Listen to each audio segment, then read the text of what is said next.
what's going on, everyone? This is Chris coming at you from the channel I Am Toys. So it's definitely been a while since I've done a review. Just busy. I'm working like 6 days a week now. Also had some medical stuff going on, and that obviously took me out of commission for a bit too. But that's not predominantly why. It's just basically I've just been busy, man. Just lots of stuff going on. The medical stuff is the story for another time. A lot of you who know me already know what happened, so I'm not going to bore people with that right now. That might be something to talk about maybe later on. It's kind of irrelevant to this review, at least right now. So this is a figure, full custom by Kjun artwork, just shipped out within the last few days. Super fast shipping. I mean, made it from South Korea to me, on the East Coast of the United States within 24 hours, which is pretty wild. The movie, obviously, is the character is based on is I Saw the Devil. The actor who plays this gentleman is Choi Min-sik. I apologize if I'm brutalizing the name. I believe the guy's name in the movie is like Kyung-chul, I believe. Again, I might be mispronouncing it. I feel like they pronounced his first name with like a J sound, but I could be wrong. The movie is directed by Kjun. He's got a pretty good repertoire of films, man. That's already kind of pre-existing. This movie came out in like 2010, and this dude, man, is an absolute fucking supervillain, man. This dude is evil as hell. I don't even know if I'd put him in a class of a supervillain. I think sometimes supervillains have some types of ethics at times, but this guy really doesn't, man. He's just, dude, I don't even know how to describe it. The guy is a fucking serial killer. He's a rapist. Like, it's just, the guy's not a good dude, man. And the movie itself is about a cop, or like he's an agent. His wife is murdered. She was pregnant. She was killed by this guy. And dude, it's one of the best revenge stories I have ever seen in my life, man. It's incredible. And Kjun did a previous version of this character. This is the second version of this character. It's got an updated head. Those who have the original, which is based on another outfit, towards maybe the more end of the film, or 3/4 of the way, we can maybe say that, I believe. Or no, was that actually before this scene? Now I'm thinking about it. Was it actually before this scene? Yeah, it was actually before this scene. So this scene actually takes place and a guy he knows that's a fucking cannibal, apparently. Those of you who have seen the movie know what I'm talking about. So yeah, this scene was after, technically, the previous version of the Fig, if you guys know what I'm talking about, that Kjun did. He was like wearing a sports outfit, a yellow and green outfit. So anyway, that's kind of your synopsis about what the movie's about. This was a limited run. Only 12 of them were made, 13, I think, including the prototype. That's it. This came out at a time when, it was, I think, around the holidays, the pre-order came out, and then a lot of people had money.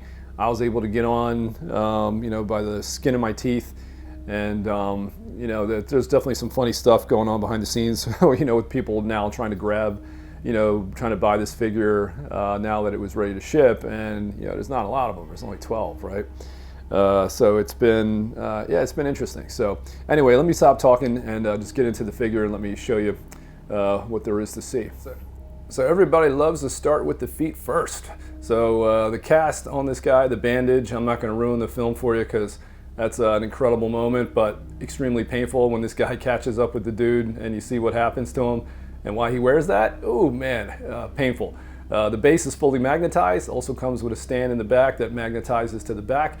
The feet are pretty strong. You honestly don't even need that stand, but just in case, it's good to kind of keep it there, more foundation. But that feels like an actual bandage. That's not like a cast or resin. The feet are fully sculpted. The base is modeled after the floor in the house that he's in at his buddy's, who's a fucking cannibal apparently. You get both COAs, one from Kjun, and then you get one for the gentleman or the guys that did the shotgun. The pants look to be full corduroy, man. At least in the film, I think he's wearing corduroy pants. The material here looks like corduroy, and it feels like corduroy. Is it actual corduroy? I don't know. I'm not a fabric specialist, but if it is, that's incredible. As you guys go up, man, I want to show you the details on the shotgun. So this is full wood handle. I think that's a metal cannon, the actual shotgun piece. And when you go up, this is a game gun. So some of these game guns have like these little indentations or like animal imprints, carvings on the side. And he actually recreated that. So if you look in the movie, the screenshot here I'm showing, and then look at this, that's the attention to detail, man. That's absolutely incredible that they paid that much attention to it. So it's just absolutely, it's incredible what you can do, what they can do in 1/6 scale. It's truly astounding, what artists can do. And you can see why these figures are so damn expensive, you know what I mean? So the shirt itself, this is a full, custom tailored outfit. I don't know who the gentleman was they did who Kjun had to do the outfit on here. I don't know his name, but they did a great job. I mean, they showed us updates of this as the figure was being made, and the flannel's pretty accurate to the film. So is the shirt. I mean, I don't know how it can get any more accurate. It form fits to the body. It's not too big. It's snug. It fits as it should. Again, it's just so cool, man, to see what artists can do, in 1/6 scale nowadays. And then as we go up to the sculpt, awesome representation of the character, Choi. So the sculpt on here, man, is just absolutely incredible. Kjun knocked it out, man. I think Tetsu did the herring on here. This guy's super talented. We got the cuts. I mean, everything from the amount of cuts on the face, the shapes, the detail that's supposed to be there. There's a cut on the side too over here. I don't know if you're going to be able to see it too well, but there's a cut on there on the side by his temple that's also accurate to the film. And everything to this scene is done well. I mean, from the shirt to the sculpt, everything, the shotgun, and like I said, Kjun did a previous one, and that was also amazing. It's when he's wearing this sport outfit, and it's also accurate to the film. It's got a different expression. We've seen movies, things change from scene to scene, so it's awesome to get this representation of this character from this specific scene. Joe Bratton, he's got a group called 6 Scale Grails. He basically got together with Kjun on this, and they talked about doing another figure, small run, try to make it somewhat reasonable as far as the price, and try to get as many people on as they can. And I think the run initially was supposed to be 23, maybe 25, but the pre-order came out around the holidays. I don't think a lot of people could probably jump on, and then unfortunately, I think there's just now people regret not getting on, but there's only a total, like I said, 13, including the proto. That's it. And it's now that the figure is shipped, there's a lot of people who are looking to grab this, trying to see if people are willing to sell their sets before they shipped or even after. And I know that feeling. I've definitely been there. And it stinks when you miss out on stuff. I got on by the skin of my teeth. The dude who sold me his spot then regretted selling his spot, and then within the same 7 days of selling me his, he then bought someone else's who decided to sell theirs at the end. And that's how crazy the hobby works, man. And then that one, another guy passed up on because he didn't want to spend more money, but unfortunately, this figure in the aftermarket is going to be bananas, dude. Because again, low number, the representation of the character, and the low run number now is going to kind of work for it because of the fact that it was limited and not a lot of people jumped on at the end.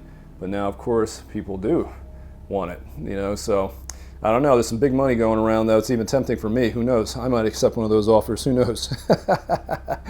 But man, this is just a great freaking piece, man. Just all around great representation of a character. This is a dude that you do not want to meet out in public. What do they say the statistics are? It's like at any given time there's about 2,000 active serial killers. I don't know if that's in the United States or if that's in the world. I think it's in the United States. And then they say at some point in our lives we will have probably come across a serial killer and not even realized it. I don't know if they factor in people that are victims into that statistic of said serial killer as well, or if they're just talking about in general, folks that come across these guys and survive. But I'm sure they're saying like, come across meaning like you may be in the same vicinity as one, or maybe you're both in a grocery store or on a street corner or something. I'm sure that's probably what they mean. I don't think they mean like talk to one, but again, I think that's what the statistics are, which is pretty damn scary. And a dude like this, the guy's, a combination of all the worst things you could possibly imagine, man. And folks are probably like, why would you want a representation of somebody like that? Because it's just, he's an iconic representation of the worst of humanity, basically. Like, I don't know how better I can say it.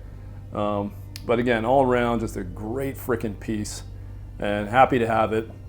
And those who weren't able to get it, hopefully they're able to jump on it at some point and find one, but it's going to be tough. Again, only 12 made, so I think that's really about it, guys. Glad I showed you some. I think I showed you some good shots, to show you comparisons from the film to the figure, to show you, the work that was done, attention to detail, and I don't really know what else I can tell you. I just wanted to kind of showcase it, enough to give you, a really good kind of idea of what, this figure looks like, and and again, just another representation of what custom figures are doing in the hobby, or at least what the artists can do with custom figures right now in the hobby. And man, it's just, I don't know. There are things that just continue to surprise me as long as I've been in the hobby. You wouldn't think I'd be surprised too much about what they're able to accomplish, but I don't know.